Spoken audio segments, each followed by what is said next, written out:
Maraming salamat mga ka-CF Defense sa 3 taong samahan sa katotohanan ng Inang Simbahan. This is Apollo Session Live.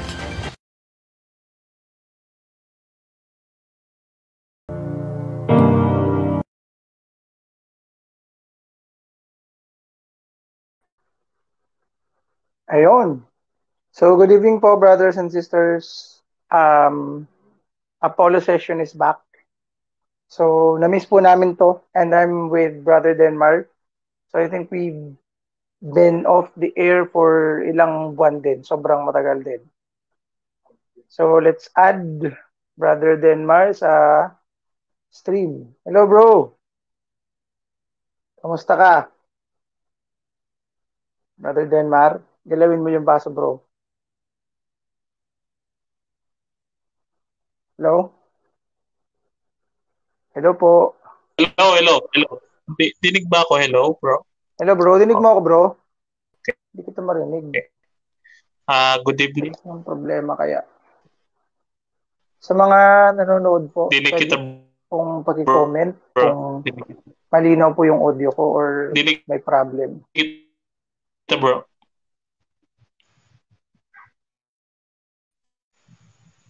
Hello. Ayun. Yata. Sa mga nanonood po, meron kaming isang 1 million na viewer. Pwede pong paki-comment, bro, brothers, kung malinaw po yung audio ko kasi medyo hindi ko po naririnig si Brother Denmark. Bro? Medyo ano ba? Hello, ayun. Ayun, bro, malinaw na, dinig na kita. Ay. Hindi ako dinig. Ayan, okay na, bro. Dinig na kita. All goods.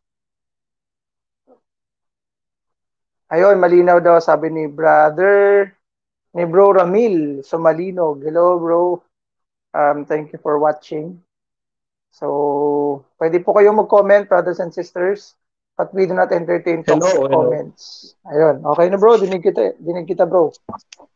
So, ano ba yung pag-uusapan natin ngayong gabi? Ayun. Hallelujah. Ayun. So, good magandang evening. gabi po sa lahat. So, ayan, bago tayo mag-start, bro. Sige, bro. Hello? Ayun, so bago tayo mag-start, let's do a short prayer muna. Ako na, bro, ikaw. Ako na? So let's put ourselves in the presence of our Lord. In the name of the Father, and of the Son, and of the Holy Spirit. Amen. Dear God, we thank you again for this time that we are here about to share the truth of your church. I-bless mo po kami ni Brother Denmark so that everything may say will bring honor to your name, so that everything may say will give clarifications to the questions of our Catholic brothers and sisters, especially those who are following Catholic faith defense. Bless us, Lord, that all the words may say will be coming from you. All this we pray in the mighty name of Jesus. Amen. In the name of the Father, and of the Son, and of the Holy Spirit. Amen. Amen. Ayun. So, ano ba yung topic natin ngayon, bro? Ang topic natin ngayon, since it is the feast day of Our Lady of Miraculous Medal in connection with the feast, so pag-uusapan natin tonight sa Apollo session natin is the dogma of Immaculate Conception. Yan. Ayun. So, ano nga ba yung Immaculate Conception? Yan. So, yung Immaculate Conception, no, bago tayo magsimula, Brother Jess, no, para sa mga Katolikong may katanungan tungkol sa dogma, ang dogma, mga kapatid, dito sa katisismo, no, ng ating Iglesia Katolika, no, bilang 88, ito ay yung turo ng simbahan o revelasyon ng Diyos na ipinipilit na ipaniwala sa ating mga Kristiyano, no? So ibig sabihin, ang dogma ay aral o turo ng simbahan na ayon sa magisteryo ng simbahan ay dapat paniwalaan ng lahat. No, ito ay katotohanan galing mismo sa Diyos. No, halimbawa, si Kristo ay Diyos. Hindi pa pwedeng itatanggi yan ng kahit sino kasi nasa Bible yan. No, at yan ay katotohanan ng ating pananampalataya. No, ang isa pa, Brother Jess, yung patungkol sa ang simbahang Katolika ay ang tunay na iglesia. No, hindi pa pwede itatanggi na kahit sinong Katoliko, no? So pagka-dogma, hindi natin pwede itong i-deny, no? So ngayon, punta tayo doon sa tanong mo, Brother Jess. Ang Immaculate Conception, ito ay ang paniniwala natin, no? Turo ng ating simbahan na si Maria ay pinaglihing walang kasalanan, no? Sabi ng marami, pwede ba 'yon? Pwede bang yung may isang tao na pinaglihi siya walang kasalanan? Eh di ba lahat tayo nagkasala, Brother Jess?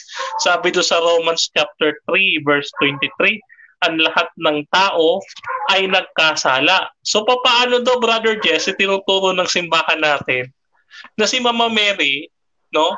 Eh baka man siya ay tao din, hindi naman turo sa atin Diyos si Mama Mary, pero siya ay naging walang kasalanan. Paano kaya nangyari 'yon? Oo. Ito yung tanong na palaging ibinabato ng mga nasa kabilang ibayo ng pananampalataya. Yung mga nasa labas ng simbahan. So marahil, yun nga yung tanong mo, Brother Denman, no? Tinatanong nila, nang sabi nga dun sa verse na binanggit mo, is lahat ng tao ay nagkasala. Eh si Kristo din naman ay tao. So kung ibabalik natin yung tanong nila, para lang palabasin na si Mama Mary ay may kasalanan, dahil lang sinabi ng Bible na lahat ng tao ay may kasalanan. Pwede din natin gamitin yung verse na yun pabalik sa kanila. So paano po si Kristo na tao din? So makasalanan din ba si Kristo? Yun po yung doon po natin siyempre yung sagot natin doon ay hindi walang kasalanan si Kristo. Doon papasok yung tinatawag nating exception or exemption. So may exemption yun. Jesus Christ is one of the exemption doon sa verse na yun kasi we believe that Jesus Christ is man and God.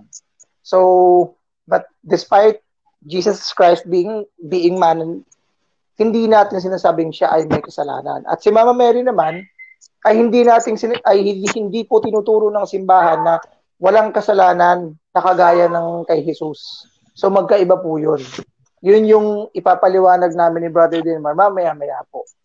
Ang pagiging walang kasalanan po ni Maria ay hindi po kagaya nung kay Kristo. Ang pagiging walang kasalanan ni Maria ay galing po sa Diyos. Not because of her lang. Kasi sabi nga ni Mama Mary, her soul rejoices in God, her Savior. Ang sabi dun sa Magnificat, my soul rejoices in God, my Savior. So para umpisahan natin, ito nga, ibinanggit ko na rin yung kanta ng Magnificat eh. Ang sabi nila, binabanggit to ng mga protestante bro na paano yun? Sabi ng mga Katoliko, walang kasalanan si Maria. Pero ang sabi niya dun sa kanta niya, yung tinatawag yung Magnificat, sabi ni Maria doon, my soul rejoices in God, my Savior. So ibig sabihin, kailangan niya din pala ng tagapagligtas. Wala naman po tayong sinasabi na hindi kailangan ni Mama Mary ng tagapagligtas.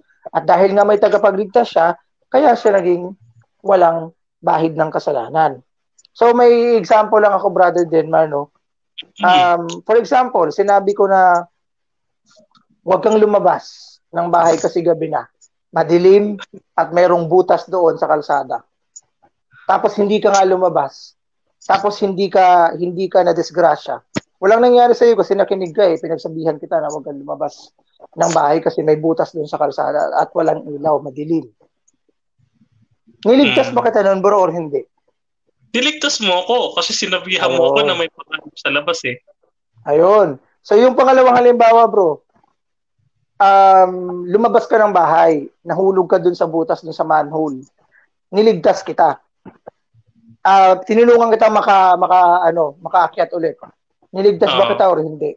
Niligtas. Ayun. So, makikita natin din, bro, no, na dalawa yung klase ng pagliligtas. Yung unang pagliligtas ko sa'yo, binalaan kita na huwag kang lumabas. Kasi, mapapahamak ka kasi madilim, walang ilaw, malalaglag ka sa manhole kapag lumabas ka ng madilim. So, yun yung isang uri ng pagliligtas. At yung pangalawa, yung nahulog ka, tinulungan kitang makaakyat.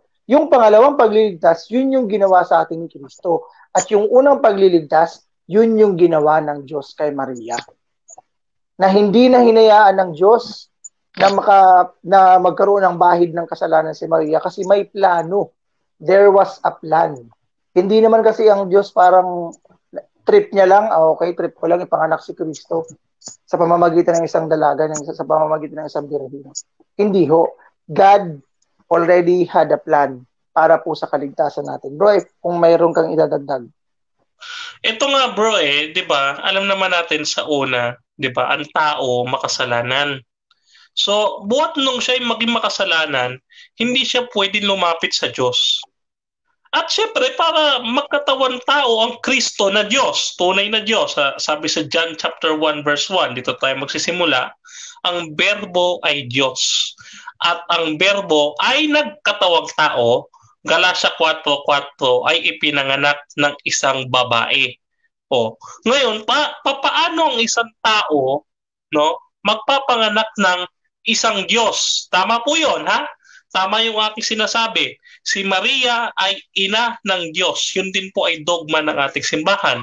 Si Maria ay ina ng Diyos yun nga lang ibang usapin po 'yan, no. So siguro sa January mapag-usapan po natin 'yan, no. Pero ngayon, eto nga, no, hindi pwede na maipanganak ni Mama Mary ang ating Panginoon Kristo kung siya ay may kasalanan.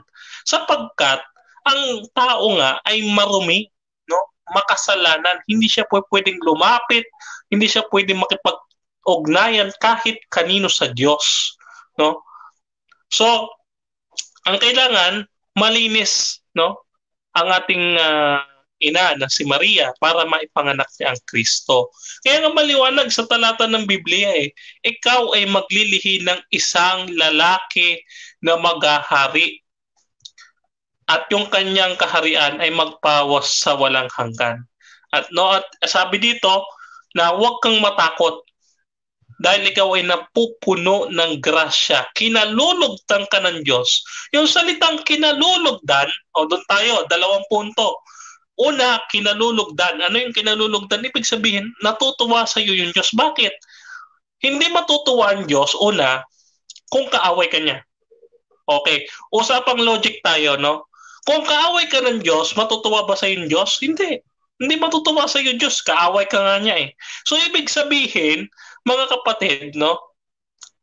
Yung si Mama Mary na ina ng ating Panginoong Kristo, no, ay hindi siya kaaway ng Diyos. Bagkus siya ay kakampi ng Diyos. Manapa siya pa nga ay ina ng Diyos, anak ng Diyos, at esposa ng Diyos. No? So, 3 ho yan, no? Pero ibang usapin ulit yan. So, ito tayo, no? So, ang ating mahal na Birhen ay kakampi ng Diyos. No? Kasi kinalulugdan siya Tayo, kinaiinisan, kinamumuhian ng Diyos. Kaya sabi sa Isaiah chapter 59 verse 2, ang inyong mga kasalanan na nagpapahiwalay sa inyo sa Diyos. Kaya, sabi dito, no? Kaya, siya ay hindi nakikinig ni nagmamasdan sa atin, no? Hindi siya nakikinig, hindi siya tumitingin sa atin pag tayo ay makasalanan, pagka tayo under ng kasalanan. Kaya sabi doon, kaduktong, di ba? Puspos ng biyaya. Puspos ng biyaya, full of grace, no? Full of grace, ibig sabihin, mga kapatid, Luke chapter 30, verse 31, kaya akin binabanggit, Luke chapter 1, verse 30 to 33. No, sabi diyan, no, do not be afraid, Mary, sabi niya diyan. No, sabi ng anghel, hail, full of grace, the Lord is with thee. Sabi do sa King James Version, no, the Lord is with you, no. So, kasama niya ang Diyos, sumasa iyo ang Diyos. Ba? 'Di ba parang ang taas, no? Kasi sabi doon, the Lord is with you, no? Teka lang, papaano nga ho sasama ang Panginoon o ang Diyos sa isang taong makasalanan? Makasalanan ka nga Hindi ka pwedeng sasama, no? Kaya, tama yung sinabi ni Brother Jess, sususugan ko. Ang pagliligtas, no, ay nasa umpisa pa lamang. Kung matatanda mo, Brother Jess, sa Genesis pa lang, pinakita na ng Diyos ang kaligtasan ng tao. Doon sa Genesis Amen. chapter 3, verse 15. Ang sabi niya doon, yung babae na ito ang tatapak at dudurog sa ulo ng ahas. Ito yung tinutukoy ko, no? Kung yung babae ay kaaway ng ahas, no? Ibig sabihin, hindi siya kauri ng ahas na na makasalanan. John chapter 8 verse 44. Hindi siya sinungaling, no? Hindi siya marumi. Bagko siya ay malinis, siya ngay tatapak sa ahas. Sinong ahas 'yon? Si Satanas. Kung magkaibigan sila ni Satanas, paano niya tatalunin si Satanas? Ayun. Amen. So, doon pa lang sa mga talatang binanggit natin, mapapatunayan natin. No? Ngayon, ito bago ka mag-share ulit, bro. Share ko lang ito, no? Yung dito pa sa sinasabi na ng anghel, no? Dito tayo kasi nag-focus sa Luke chapter 1 verse 30 to 33, no? Ang sabi diyan, kung mapapansin niyo, no? Ang pagdalaw ni Santa Maria kay Santa Elizabeth, no? Sabi niya, hindi ako karapat-dapat na dalawin ng aking Panginoon. So, ang tinatawag niya bang Panginoon ay si Mama Mary? Hindi po. Ang tinatawag niyang Panginoon, yung nasa tiyan ni Mama Mary. At ito, hindi magiging karapat-dapat talaga, no, si Mama Mary kung siya ay marumi. Bakit to? Kasi una sa lahat, no, kung marumi si Mama Mary, ito mangyayari dyan eh. Nabasa natin na ang lahat ng tao ay nagkasala. Presumption agad eh. Okay, lahat ng tao nagkasala. Pero tanongin niyo sa sarili ninyo, mga kapatid, bakit hindi nabasa sa Biblia na si Maria ay nagkasala? Tandaan niyo po, hindi maaari na magkamali si Santa Elizabeth na sabihin na hindi ako karapat-dapat na dalawin ng aking Panginoon. Ibig sabihin, hindi karapat-dapat na si Maria na dalawin ng Panginoon sa pamamagitan ng paglilihi sa kanya. Kasi nga, marumi siya eh. Si Santa Elizabeth, alam niya sa sarili niya, no? Alam niya sa sarili niya na hindi siya karapat-dapat kasi siya ay may mababang loob. At alam niya na ang tao, ang sangkatauhan, bumagsak, fall short of righteousness of God. So ngayon, sipin natin, nakalimot ba ang Diyos sa sabihin, nakasala si Maria, nakagawa siya ng pagkakamali? Nakalimutan ba ng Diyos na sabihin sa atin through His words? Ito tandaan natin lahat ng bagay importante, lalo na sa kaligtasan ng tao. Bakit hindi binanggit ng Biblia na si Maria ay hindi nagkasala? Ibig ba sabihin kung hindi nabanggit, hindi importante? Bakit hindi importante? Yun ang susunod tanong. Bakit hindi nabanggit na si Maria ay hindi nagkasala? Masasabi nila, hindi naman importante yan eh. Bakit to hindi importante? Yun ang follow-up. Di ba, Brother Jess? Amen. Ayun. So, ang ganda ng point na senior ni Brother Denmar na kung hindi nga naman mahalaga, bakit hindi babanggitin? So, eto bro, siguro may tanong yung alam natin na tanong to ng mga protestante. Kasi kanina nagbigay ako ng dalawang halimbawa ng pagliligtas. Una, yung binalaan ka muna para hindi ka mahulog dun sa manhole na example ko. Yung pangalawa is nalaglag ka sa manhole at niligtas kita. Tinulungan kitang makaakyat. So yun yung dalawang klase ng pagliligtas. Again po, what I'm trying to emphasize here is yung pangalawa, yun yung pagliligtas na ginawa ng Panginoong Jesucristo sa atin. Nagkasala tayo at namatay siya sa krus para sa ating mga kasalanan. Pero yung una, may biblical basis din po yun. Kasi baka tanungin ng mga protestante, saan makikita sa Biblia yung hindi na hinayaan na magkasala? So kung sa Tagalog version po ng Judas chapter 1 verses 24 to 25. Ang sabi po dun sa Biblia is, sa kanya na makakapag-ingat sa inyo upang hindi kayo magkasala. Sa English, now to him who is able to keep you from falling. So parang, kumbaga dito, sinasabi na upang hindi kayo magkasala. So may basis yung sinasabi natin na ang pagliligtas na ginawa kay Maria ay hindi siya hinayaan na magkaroon ng bahid ng kasalanan. Ito yung sinasabi natin sa Jude chapter 1 verse 24 to 5 na possible pala yun, the Lord can make you, can preserve you para hindi magkaroon ng kasalanan kasi nga si Maria ay parte ng salvation na ipinaplano ng Diyos. So ito po yung verse ng Jude chapter 1 verse 24 to 25. Yun po yung patunay na ang Diyos ay nagliligtas din sa pamamagitan ng pagpoprotekta sa atin para hindi magkasala. Okay. So sa 1 John chapter 1 verse 8, ang sabi diyan, if any man says, kahit ang sinong tao ay nagsabi na wala siyang kasalanan, siya ay sinungaling at ang katotohanan ay wala sa kanya. So ginagamit ito ng mga protestante para sabihin, bakit naman kasi kiniklaim nyo na walang kasalanan si Kristo, ay walang kasalanan si Maria? Ay sinasabi na nga sa 1 John chapter 1 verse 8 na, if any man says he has no sin, he is a liar and the truth is not in him. So dito po, yun nga po yung binanggit ko kanina, if we're going to use this verse, tao din naman po si Kristo, so hindi po pwede natin sabihin na may kasalanan si Kristo just because he is a man. So, banggitin po natin yung sinasabi sa Luke chapter 1 verse 28 to 30.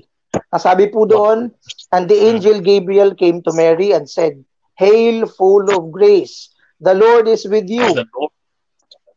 Yung full of grace, bro, 'di ba? Ano ba yung 'di ba bro, kapag nagkakasala tayo, yung flow, yung pagdaloy ng grasya is napuputol dahil sa kasalanan.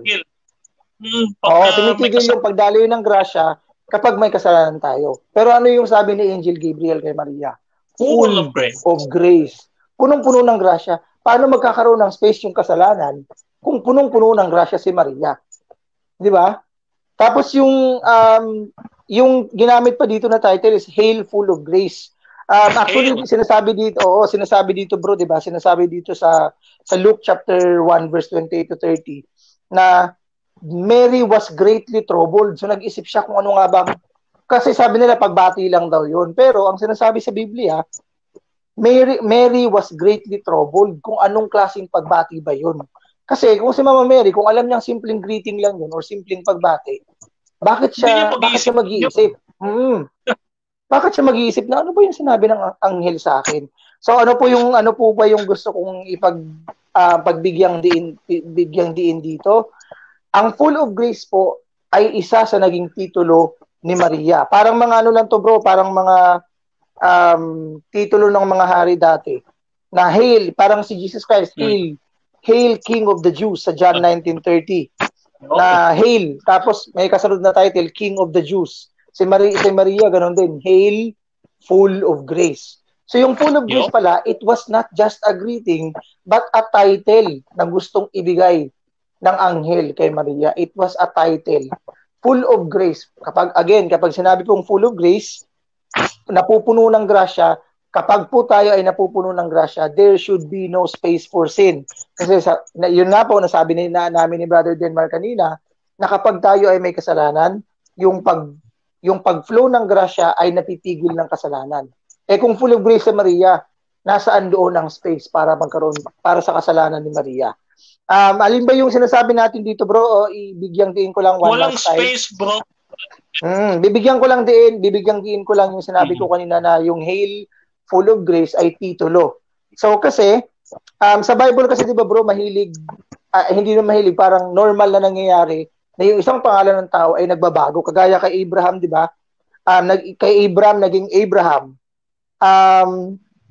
Tapos sa Genesis 17:15 si Sarah naging from my princess to princess, and si Jacob naman kumbaga parang, di ba si Peter nga, nabago din yung pangalan niya when Jesus Christ called him. So ito yung sinasabi namin na kapag na-encounter ni Lord ang isang tao, there is a changes. There are changes that happens. So yun nga si Abraham naging Abraham. Nabago yung pangalan ni Abraham, it was because of a purpose. So bakit nga ba si Maria biglang magbabago, biglang tatawaging Hail full of grace? So that was a title being given to him. The same way na binigyan ng title si Jesus Christ na sinabing, Hail, King of the Jews. Hari ng mga Hudyo. Alam mo, Brother Jess, no, tama ka doon sa sinabi mo kasi ito sa Job chapter 14 verse 4, pabasahin ko, no? Job chapter 14 verse 4, no? Sabi diyan, no? Mayroon bang marumi o bagay na marumi na lilitaw sa taong malinis? Tingnan natin Sabi dito ni Hobo, ulitin ko yung basa. Job chapter 14 verse 4, no? Mayroon bang marumi or bagay na marumi na lilitaw mula sa taong malinis? So, ang tanong ni Hob, mayroon bang marumi na manggagaling sa taong malinis? Wala. Wala, kasi malinis siya eh. So, kailangan na manggagaling sa kanya, malinis. Amen. Kasi nga bro, ang isang, di ba nga, pag ang lalagyan ng isang pagkain madumi, ilagay mo dun yung pagkain, eh di magiging madumi na rin yung pagkain. So, kung si Kristo ubod ng linis, ilalagay mo sa maduming Maria, sa Mariang may kasalanan, ano yun? Eh di parang lumalabas si Kristo may bahid ng kasalanan na rin. 'Di ba? Ang ganda nung sinabi mo, ano yun bro, Yes. yung sa Job, yung sa talatang binanggit mo kanina. Verse 4. Ayun. So ito may Job 14 verse 4, no? Amen. At isa pang verse, no? Isa pang verse, sabi dito, wait lang. Nawala ako. Okay, nawala ako. Sorry. Okay. Sige, bro. So sabi dito sa 1 Corinthians, no? Wait lang. 2 Corinthians chapter 6 verse 14 to 15, huwag kayong makisama sa mga di sumasampalataya. Maaari bang katwiran at ang masama ay magsama? Maaari bang magkasunod si Kristo at si Belial? Ano ang kaugnayan ng sumasampalataya sa di sumasampalataya? So dito, nakikita ni San Pablo Apostol sa 2 Corintos 6:14-15, maaari ba na si Satanas at si Kristo maging magkasunod? Teka lang, imposible yan, ha? Imposible yan. Hindi pwede magsama. Kasi ganito yung mga kapatid. Noong unang panahon, si Satanas, hindi talaga si Satanas yan, kundi si Lucifer. Ang gumawa kay Satanas, yung sarili niya. Okay? Pero ganito yan, para maintindihan natin. Si Maria ay nilikha ng Diyos, katulad natin. Tao rin yan, mga kapatid. Huwag niyo sabihin Diyos kasi hindi turo ng simbahan yan. Siya ay pinaglihing walang kasalanan, no? Pero hindi siya Diyos. Tao siya. No? Tao. Pero ano ang nangyari? Siya ay nilikha ng Diyos, pero hindi niya nilikha ang sarili niya maging masama. Sapagkat dahil nga sa tulong ng Diyos, no? Dahil nga sa tulong ng Diyos. Kaya yung sinasabi ni Brother Jess kanina, mababasa natin. Saan natin mababasin? Sa Efeso 1:3 hanggang 5, no?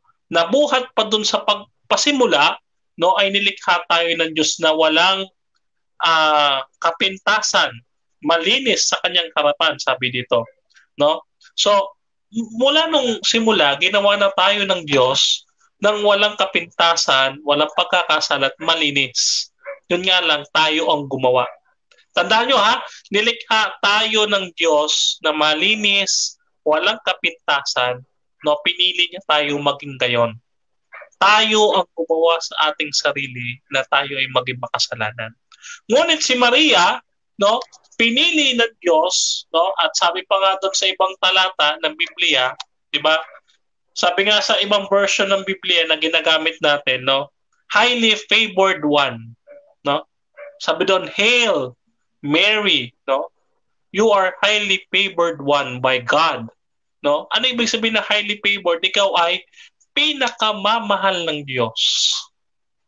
So ito, mga kapatid, kapag ka pinakamamahal, ilalayo ka niya sa pahamak. Amen. Kahit naman, Brother Jess, kahit naman sinong pinakamamahal mo, ilalayo mo sa danger. Ganon din ang meron Diyos. Meron ba namang magulang na hayaang malaglag yung anak niya sa hagdanan?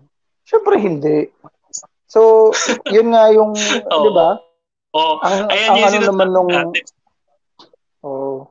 Di ba? Ito bro, may mga tanong, may tanong yung mga protestante. Kasi di ba, binabanggit nga natin na may plano ang Diyos. There was a preparation para doon sa for the salvation na ginawa nga ni Kristo sa pamamagitan ng kanyang kamatayan.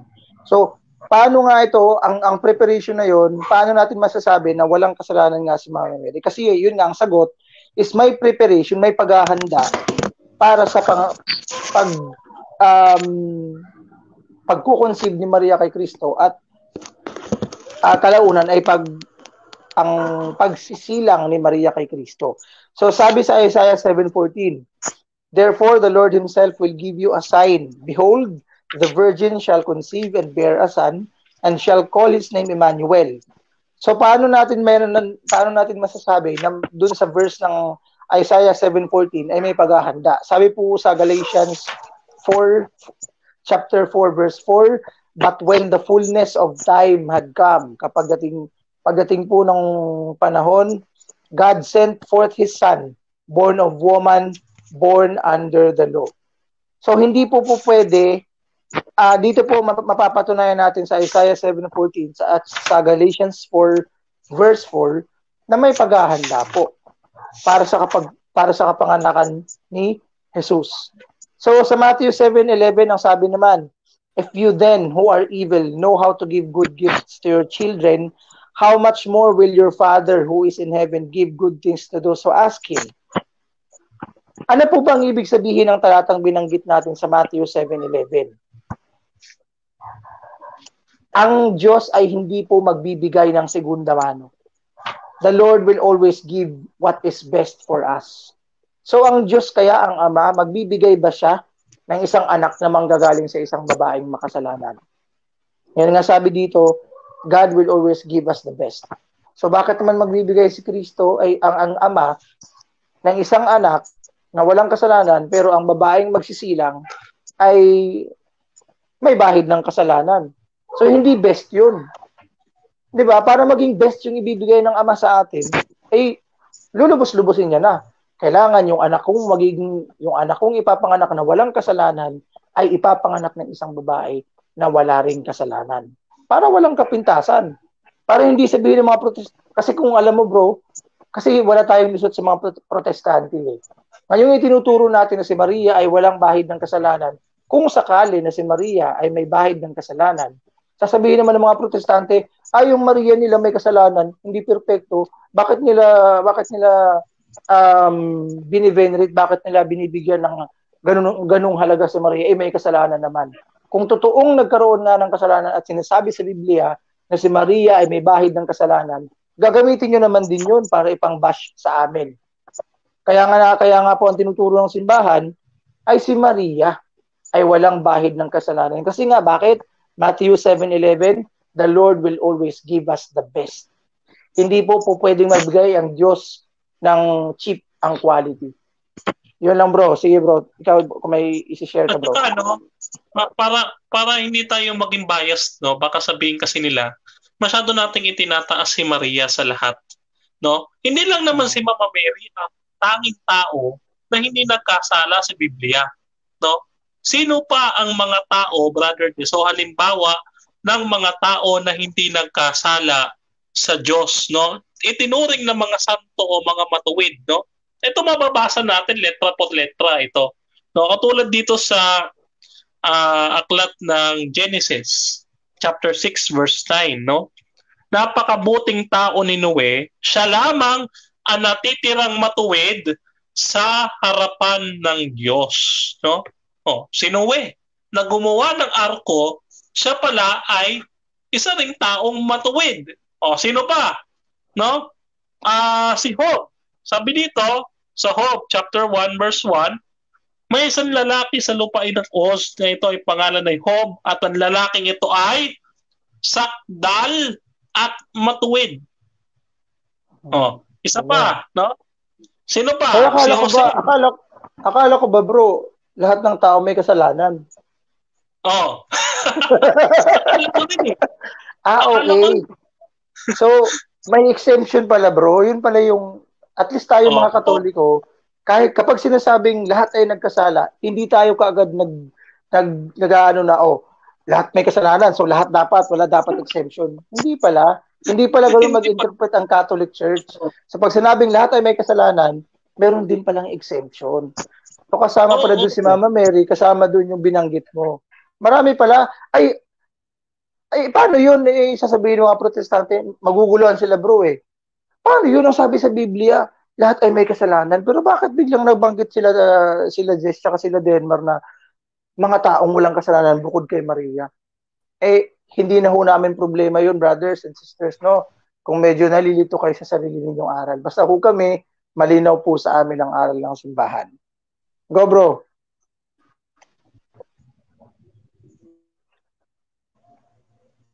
Hello, bro. Ayun. Nawawala ka, Brother Denmark?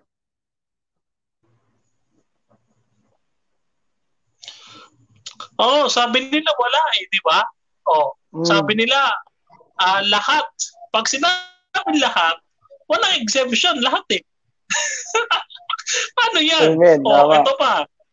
Si Jose, sabi dito, isang taong matuwid, ito mapapangasawa ni Maria, si Jose. Matthew chapter 1 verse 19. Ibig sabihin, no, hindi lang si Job, hindi lang si Noe, pati si Jose. Ito na si Propeta Jeremiah. Jeremiah chapter 1 verse 5. Mas malupit pa nga ito, sabi dito, bago kita inanyuan sa tiyan ay nakilala na kita. No, bago ka lumabas sa bahay bata ay pinapagiging banal na kita. Yun naman pala eh. Yun pala ang nangyari din kay Mama Mary, no? Yun nangyari kay Propeta Yes, na siya ay ipinanganak, no, at pinapagiging banal na ng Diyos. No, may mga... So pwede pala yun eh. Si Lord naman palang may kasalanan eh. Bakit naman kasi si Lord biglang pinili niya yung mga tao para walang kasalanan? Lord, kasalanan mo eh. Kasi nagkakaroon tuloy sila ng kalituhan. Kasi po, sabi ni St. Paul, all have sinned eh. Pero biglang si St. Paul din naman kasi, si St. Paul, alam din naman ni St. Paul na there is an exemption kasi hindi rin naman isusulat, hindi kasi pwede magkamali si St. Paul dun sa term na ginamit niyang lahat. Kasi, hindi naman pwedeng i-contradict si St. Paul ng ibang aklat ng Biblia. So, ibig sabihin, malinaw kay St. Paul, ang hindi lang malinaw, sa side ng mga protestante, na talagang ipinagpipilitan nila na lahat ay nagkasala. Kawawa naman si Mama Mary. Kawawa naman yung mga ibang binanggit ni Brother Denmar na wala din kasalanan. Kaya nga, napagbibintangan tuloy. Alam nyo, sabi thou shall not make false witness. No? Amen. Mere false witness, masama yan. No? Katulad niya, si Kristo, hindi pala siya nagkasala. Papaano yan? May mababasa pa tayo sa Peter. Hindi ko pa nababanggit yung 1 Peter chapter 2. No, sabi diyan, hindi siya nasumpungan ng daya sa kanyang bibig. Hindi siya nagkasala kahit. 'Di ba? So si Kristo naging tao rin. Ito ang malupit diyan, Brother Jess, no? So ito yung sinasabi natin na mas mabuti pa ang Muslim. Mas mabuti pa yung mga Muslim marunong kumilala kay Santa Maria. Basahin natin yung dito sa Quran. Sabi nila dito sa Quran, ito. Sa Surah Al-Miram, no? Dito sa chapter 3, sabi diyan, and when the angel said, O Mary, Allah hath chosen thee and made them pure and had prepared thee above all the women of creation.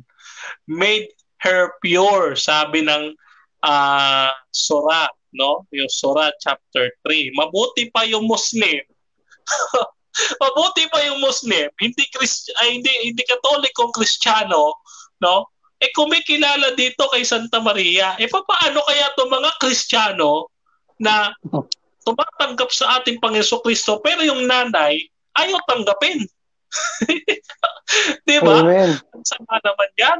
No? Halimbawa, ikaw bro, pagka na-meet ko yung mama mo, pwede ka bang sabihin na, hindi, si Brother Denmar lang ang gusto kong kausapin, ayoko sa mama niya. Di ba? Parang ang pangin, napakabastos naman ng ganun. Di ba? Amen. Tsaka ano? So yun. Sige bro. Isipin ganito. Merong argument sa Christology na ganito ginagamit nila. Yung aso daw ano daw ang pinanganak ng aso ay di aso. Ano daw pinanganak na pusa ay di pusa. Parang ganito no? Si Kristo dahil anak siya ni Mao Mary, wala namang magtatanggi na anak siya ni Mao Mary, di ba? Unless meron. di ba? Anak siya ni Mao Mary. Siyempre, ngayon, kung ang anak ay banal, bakit hindi yung ina ay maging banal? Alam niyo po, no? Ang Diyos naming mga Katoliko, no, nagpapasalamat ako dahil ang Diyos naming mga Katoliko ay wala. Kaya nga sabi sa kanta, He is limitless. Diba? It is a praise song, no, ng Planet Shakers ata. He is limitless. Wala siyang limit. He can do everything, no? Kahit pabanalin niya yung isang tao at kahit iligtas niya pa mula sa kasalanan, no? Kaya niyang gawin, no? So, walang imposible sa Diyos namin. Sa inyo, pwede pa lang may hindi magawa ang Diyos. Hindi niya pala kayang gawing banal si Maria na siyang paglalagyan ng anak niya, no? Para naman napaka-imposible nun yung pinaglagyan ay undeserving. Di ba? Parang ganito, no?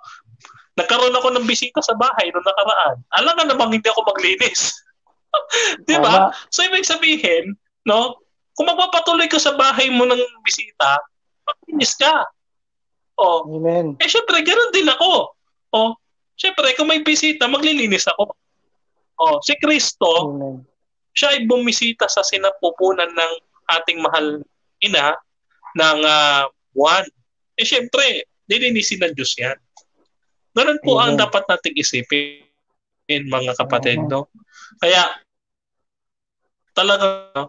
Kasi, naisip niya yun Naisip niya na gumamit siya ng isang babae, no, para iligtas tayo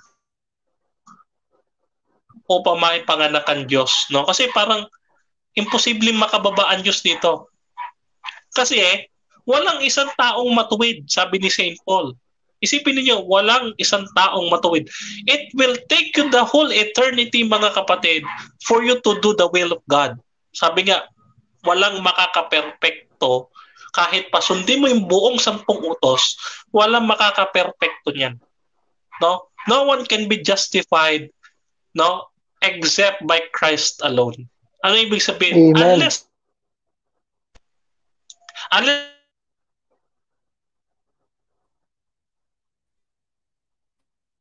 Unless magkaroon tayo ng humility na lumapit sa Diyos, no, doon tayo magkakaroon ng hope, no? So, ito lang ito ang lesson diyan, no? So, ang tao pwedeng i-justify ng Diyos. Pwede siyang iligtas ng Diyos. 'Di ba? Ito, brother Jess, last verse ko. 2 Corinthians chapter 1 verse 10, no? Meron mapapansin tayo diyan na word Pag binasa mo, basahin mo lang ulit. 2 Corinthians chapter 1 verse 10. Ang sabi diyan, naligtas, maligtas, at maliligtas. Tatlo yan binanggit yan. No, 2 Corinthians chapter 1 verse 10. No, paki-check yung Bible ninyo, no? Naligtas, maligtas, at maliligtas. No, that is to justify. May joke ako, bro. Yung kanina Ano, bro? May joke ako. Dapat i-check ng mga born again Christians yung kanilang Bible.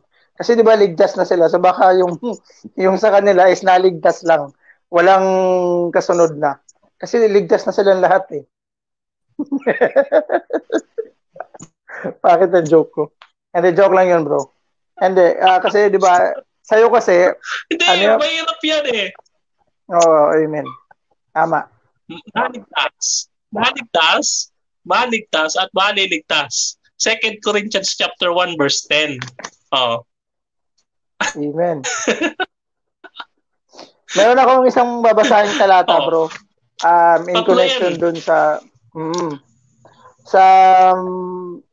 Mark chapter 2 verse 21 to 22, ang sabi sa Tagalog, walang nagtatagpi ng bagong tela sa lumang damit sapagkat kapag umurong ang bagong tela, hahatakin nito ang luma at lalong lalaki ang punit. Wala ring naglalagay ng bagong alak sa lumang sisidlang balat sapagkat papuputukin ng bagong alak ang lumang balat. Matatapon lamang ang alak at masisira ang mga sisidlang balat. Sa halip, ang bagong alak ay inilalagay sa bagong sisidlan. So ano po ba yung connection nito kay Mama Mary at kay Kristo? Ang alak daw ay hindi po pwede, ang bagong alak ay hindi pwedeng ilagay sa isang lumang sisidlan. Kundi, ano ang sabi? Sa halip, ang bagong alak ay inilalagay sa bagong sisidlang balat. Sa verse 21, ang sabi, bawal daw magtagpi ng bagong tela sa lumang damit. So kailangan, kapag magtatagpi ka ng bagong tela, dapat sa bagong damit din. Ano po yung connection nito kay Mama Mary at kay Kristo? Ito po yung gusto namin sabihin. Na ang malinis na Kristo ay hindi ko pwedeng dalhin sa sinapupunan ng isang makasalanang Maria. Yun po yung ipinupunto namin sa Mark chapter 2 verse 21 to 22. Sa John 14 verse 4 ang sabi, who can bring a clean thing out of an unclean? There is not one. Nabanggit mo na yata ito kanina, bro. So, ang Kristo po na walang kasalanan ay hindi po pwedeng ipagdalang tao ng isang Maria na may kasalanan. So, sa Luke chapter 6 verse 43, ang sabi po dito, for no good tree bears bad fruit. Wala pong mabuting puno ang namumunga ng masamang bunga. Nor again does a bad tree bear good fruit. So, ibig sabihin, the fact na si Kristo ay walang kasalanan, kaya po si Mama Mary ay walang kasalanan. Ngayon, ano ang pinagkaiba ng pagiging sinless ni Maria sa pagiging sinless ni Kristo? Si Mama Mary po, ang kanyang pagiging sinless is because of the favor of God. Hindi po ito galing kay Maria, yung favor na yun. It came from God. Kaya tama po yung sinasabi doon sa kanta ni Mama Mary na my soul rejoices in God, my Savior. Ayun po, nabanggit rin po namin kanina, no, ni Brother Denmar, na yung pag sinabing full of grace, wala nang space. Kumbaga, no space for new messages na. Full of grace na nga eh. Nasaan pa dun yung kasalanan? Bakit mo pahahanapin? Wala na. Punong-puno na. Ang isang tubig ba, bro, kapag kapunong-puno? Meron pa bang paglalagyan? Aapaw yun. So, nasaan nga pa? Hindi ano mo pa na ba yung space ng kasalanan? Amen. Hindi na. Amen. So, yun lang yung yun yung ko, bro. Yun yung parting verse ko. At saka, ito conclusion ko, Brother Jess, no? Dahil ang simbahang Katoliko hindi naman maide-deny, no? At kahit sino mag-deny, kaya nating ipaglaban at sagutin, no? Dahil sa simbahang Katoliko, nagkaroon tayo ng Biblia. At tanging ang magisterium ng simbahan ang siyang kaya magpaliwanag nito na ibinigay ang kapahayagan ng pagpapaliwanag ng revelasyon na nagmumula sa Diyos sa ating Santo Papa na mula kay San Pedro Apostol hanggang sa maging sa ating kasalukuyang Santo Papa, Papa Francisco, at sa kanyang mga obispo at mga kaparian, sila ay binigyan ng kapangyarihan at otoridad na magpaliwanag ng kung ano ang nilalaman ng salita ng Diyos at maging ng revelasyon ng Diyos, yung dogma at doktrina ng simbahan, no, at ng ating pananampalataya. No, hindi ito maaaring ipaliwanag ng protestante Kaya kapag may tanong kayo sa Katoliko, huwag kayong magtatanong sa Protestante. Parang ganito eh. Masakit yung ngipin ko, Brother Jess eh. Kaso nagtanong ka doon sa karpintero instead doon sa dentista. No? Doon tayo sa tamang tao magtatanong. Pag may tanong tayo, sa aming mga Katoliko ninyo itanong. No? Kasi ang may otoridad na magpaliwanag, Bible ho namin yan. Amen. Hindi ho yun nahulog sa langit na, uy, ito Bible namin, 63 books. Hindi ho ganun yan. Hindi ho ganun yan. No? Kaya ho, eto totoo yan mga kapatid. Naririnig din nyo minsan sa mga kamag-anak ninyo, mga magulang ninyo, maraming nababaliw sa pag-aaral at pagbabasa ng Bible. Nababaliw kasi walang nagpapaliwanag sa kanila. Pero kung naiintindihan natin sa Biblia na may roon tagapagpaliwanag, interpreter of faith, no? Doon natin maiintindihan na ganito pala 'yon. No, hindi natin pwede na kapag may nabasa tayo, lahat pala ng tao nagkasala. Paano 'yon? Lahat pala ng tao nagkasala, pero biglang may nababasa tayong mayroon palang taong matuwid at sakdal. Paano 'yon? So, ito halimbawa niya kahuli-hulihan, no. Halimbawa, ito sinasabi dito sa Efeso 3:5. Babasahin natin Efeso 3:5. Sabi dito, na ibang panahon na hindi pinakilala sa mga anak ng tao na gaya ngayon na ipinahayag sa kanyang mga banal na apostol. Lahat pala ng apostol banal eh. Paano yung lahat? Pati pala si San Pablo banal eh. Ano yun? Nagkaroon lalo na problema, Brother Jess. Lahat pala ng tao, lahat pala ng apostol banal. Yung nagsabi, sabi niya, lahat ng tao nagkasala. Paano yan? Dagdag yung problema yan. Kami mga Katoliko, walang problema dyan. Okay? Yan lang aking Brother Jess. Hello, bro? Wala yata ako. Hello. Yun lang yung sa akin, Brother Jess. Yun lang yung part ko.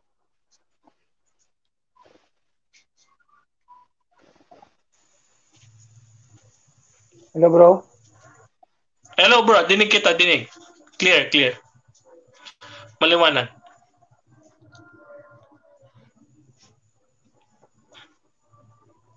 Maliwanag, bro. Maliwanag, dinig kita.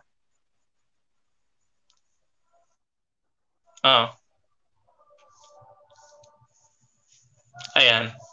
Nawala si Brother Jess na pansamantala. Nawala nata ng signal or sige, ayan. So yun no, wala tayong problema sa interpretation ng Bible kung tayo ay may magisterium, kung tayo ay nagkakaisa sa Hello. Hello bro. Hello, welcome back. No, welcome to the Philippines. Ganyan talaga ang hina na signal natin, ano? Nga bro Ayan. Okay na. Malinaw na ako, bro. Okay. Maliwanag na, bro. Welcome to Philippines. Ganyan talaga. Hello. Welcome. Ang bagong Pilipinas na napakabagal pa rin ng internet. Ay, nako. Kailan kayo mag-upgrade yung internet services natin sa Pilipinas, no? Parang mas mabilis pa yata yung mobile data kaysa sa wireless. So yun, nakapagbigay na po si Brother Denmar ng kanyang parting words. Go, bro. Yun lang yung sa akin, no? Wala tayong problema pagdating sa interpretation ng pananampalataya natin dahil may magisterium tayo. Sila lang may problema. Okay? Amen. Sila lang may problema. Amen. Agree. Amen. So yun lang. Ako, ang palagi ko lang pong masasabi. So maraming salamat po, Brother Denmar, for returning to your true home. And see you next Sunday naman para sa Faith and Spirituality. Excited ako para sa next kung ano yung mapag-uusapan natin. And nasabi na din po ni Brother Denmar na kapag may tanong po kayo sa kapwa Katoliko tayo magtanong, hindi po sa Protestante. And stay cute, Catholic until the end, and have the pogi presence of God inside. Maraming salamat po mga ka-CF Defense for spending your time with us. So, yun lang po. Happy Sunday po and Monday na pala. Mamaya-maya. Mga ilang oras na lang Monday na. So, maraming salamat, Brother Denmar. Good night, everyone.